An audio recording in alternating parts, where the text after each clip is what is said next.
হাসানাতের আবদুল্লার উপরে হামলা, কঠোর হবে সরকার। স্বরাষ্ট্র উপদেষ্টা এই কথা বলেছে।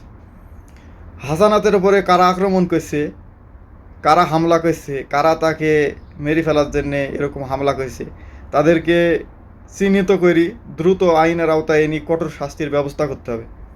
পুলিশ ইতিমধ্যে 3জনকে আটক করেছে।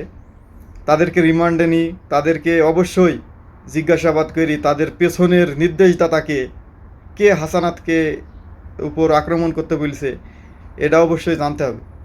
হাসানাতের মতো একজন দেশপ্রেমিক, নির্ভীক, দুঃসাহসী, এরকম বীর পুরুষ আমাদের মাঝ থেকে হারিয়ে গেলে আমরাই ক্ষতিগ্রস্ত হব।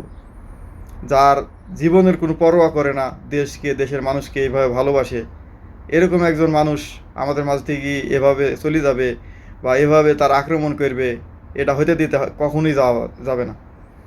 অবশ্যই এর পেছনের নির্দেশদাতাদের খুঁজে বের করে আইনের আওতায় এনে শাস্তির ব্যবস্থা করতে হবে।